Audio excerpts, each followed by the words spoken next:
This oil pan is beautiful. This looks like it's made out of platinum. This is by far the prettiest piece of this entire build, and it's going on the bottom of the engine.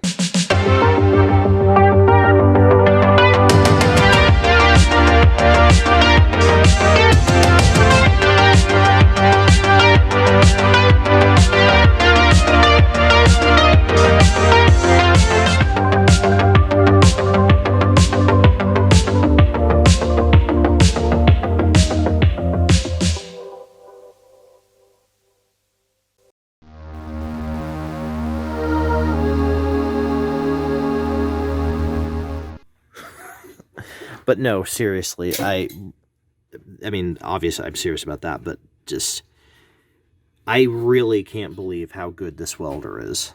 I can't sing his praises enough.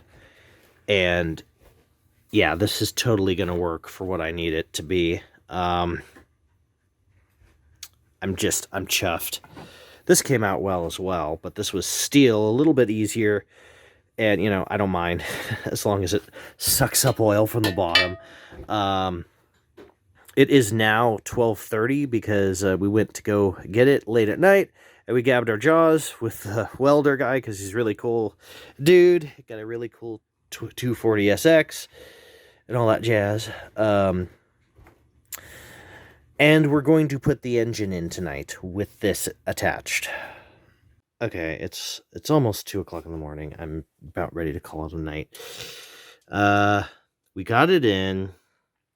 We were fiddling around with the motor mounts, only to discover that that actually mounts back there. So we actually got it in a little too far back. So it needs to come up a couple inches. And what I had thought for a minute was that I needed to chop more in the transmission tunnel. I don't think I actually need to. But we're too tired right now, and so we're not going to try and do that. We're going to pick that up tomorrow.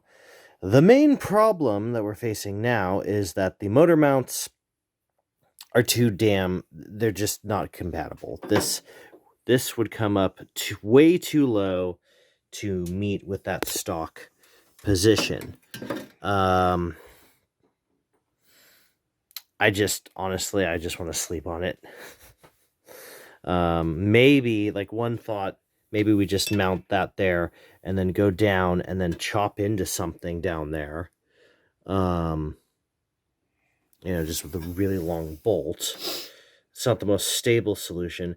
There is one video of one guy who did do this swap once, and he managed to have the foresight for a second to, like, bring his camera in down here to see the mount. I need to see that again. It's been a while, so I need to see that again. But apart from that, yeah. And also the oil pan is leaking, so we're going to have to take that back to our welder and patch that up. It's a small, tiny little hole. It's a tiny little hole. It's no big deal. And also the gear shift, but we'll do that then. We won't be ready in 4 days for the show. Bottom line is, more or less, he won't be ready in 4 days for the show. But I am not giving up hope. But this is looking grim. I give hope. So, this is not going to make it to the show.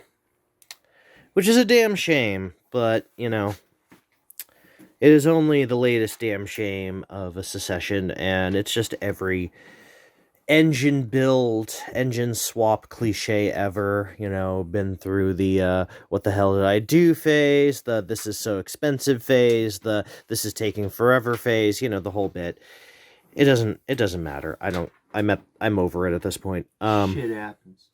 Shit happens. With the the oil pan, the way that we have it, we can shave just a little bit off of the bell housing side without it being tragic. But pretty much this is how the engine is going to sit in there. We have to worry about that a little bit because of the sway bar. Maybe that can be modified at a later date, or we can just take a sledgehammer to it after we've removed it from the vehicle temporarily, of course. Or maybe just leave it be because that's, these guys went to college. They know what they were doing. Should be fine. Anyway, as it stands, this is just about how it would sit. We don't have the oil pan in there because we still need to send it back to our welder to mend because it does have a leak in it at a part that he said was very difficult. So Tiny hole. A tiny hole. I don't blame him. He says he'll never do work with aluminum again. So it's a blessing when I found him. It really is. But yes, with the engine sitting like this, which is rather close, not completely, dangerously close to the firewall, but about as close to the firewall as it was in the Miata, maybe just a bit closer. We have the transmission. Is it resting on the firewall? Great.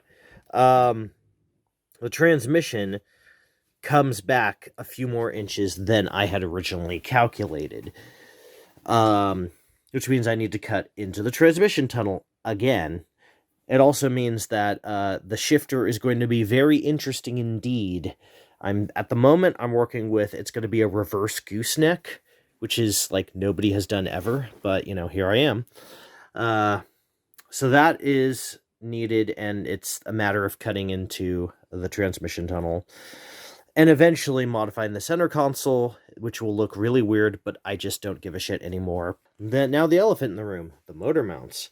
So I finally found the only video I have, or the only video anybody has ever taken of one of these engines running in one of these cars, and the man who took that video had the foresight and grace to pan his camera in here.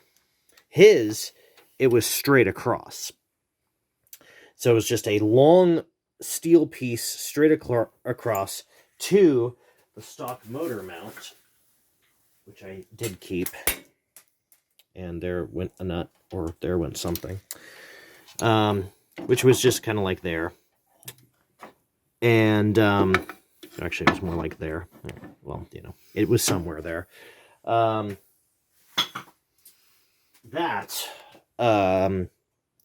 it was just like a long straight piece that met at a weird angle here to the stock motor mount. We're going to try and replicate that a little bit, but the cool thing is, as Clay has said, is that we can, we have the luxury of being able, if we're going to fabricate, we have the luxury of being able to shimmy this back and forth however we need. So it's like this would, you'd have the bridge, let's say, but how it mounts is a little bit offset from straight across from this point to this point. That looks like that's where we're going. We're going to need to make a cardboard mock-up of how these are going to look. Then we're going to cut the steel, weld steel, and have a completely custom motor mount.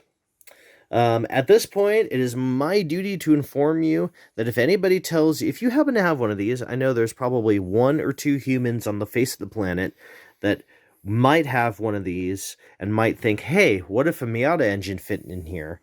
It is my duty to inform you that while it's a hell of a lot easier than most engine swaps, it's still not an easy engine swap. There's a lot of fabrication you need to do, including the motor mount.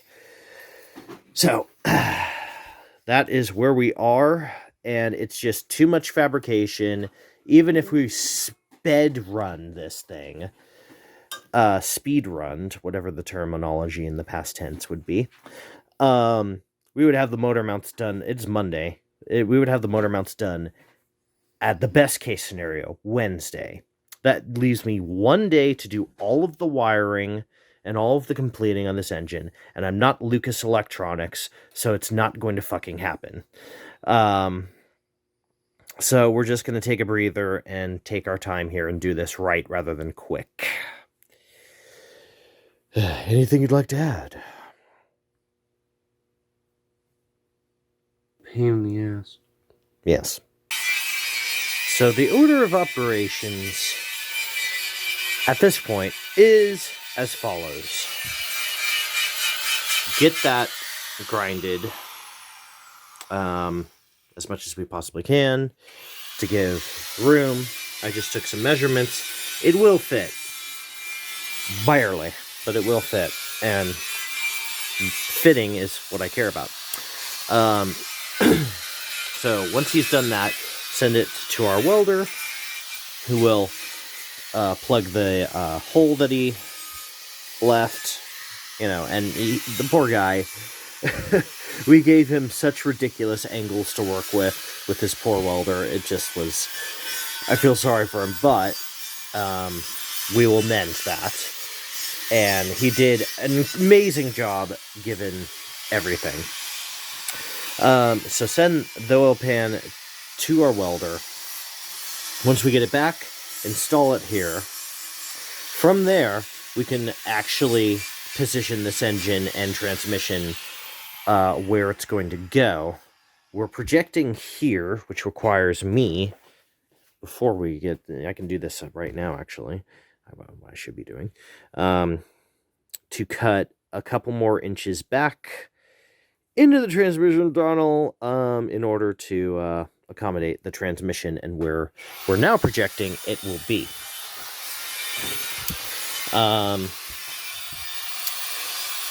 So that's the transmission mount, which we have. That's going to be a lot easier because we're just going to use what was stock and make up the difference with either rubber or steel, whatever is needed. Then we're going to fabricate, or mock up, as it were, with cardboard, motor mounts on both sides of this engine in the exact shape that we need. He's going to get some steel. Not going to tell you where. And we're going to cut from steel that he's acquired custom motor mounts that we'll install here. So that would be acquiring this, making the cardboard, acquiring the steel, cutting the steel from the cardboard, sending it off to the welder, getting it back to us, installing this thing. Then, between the transmission mount, rather then between the stick, where that's going to, the boot where that's going to come up, the transmission mount, and the motor mount, this engine will be installed. From there, once this engine is in, I can then do all the wiring necessary. We can either put the gas tank in and install the fuel lines now, or later. That can be independent as much as possible from this endeavor. And from there, it's a matter of installing everything and getting this thing started. Additionally, and you can't really see, you can see a little bit. Pardon me. Additionally, a thought that occurred to me was, oh yeah, so this is going to be further back than we had thought. What are we going to do about this drive shaft? Well, I established earlier that this stock Tomo drive shaft is compatible with that. It's literally just slides right in. It's the exact same piece, essentially. I just line this up, obviously under the car, and just by eyeballing it, I can tell it's going to fit. And if it doesn't exactly fit, we can make a minor modification here and there. Maybe just a little bit of extra steel in the back or something like that. Pardon me. So yeah, that does actually, as I was recording the previous clip, I was worrying about that, and then I just lined it up and I'm like, okay, I'm not worried anymore. So that's good. Just to inflate your ego, no, seriously though, this is actually very good work. I had to cut that little bit out. Yes. Which went like there, and this was lower. Yeah, because of the Miata's tank is a lot deeper than Tomo's tank. Yeah, but that was some, some muscle surgery for sure. Reattaching tendons and stuff like that.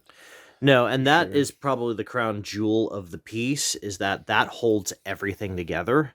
Yeah. And holding the fuel pump in place so it doesn't do a little dance when I go rallying. I mean, canyon crawling. Mostly this bit, which is holding this baby together, because if it didn't, it wouldn't pump the fuel, is being held to there, and just a couple tubes and. Yeah, and this all, I mean, it's going to be So far, so immersed in good. gas, but I mean, this was stock.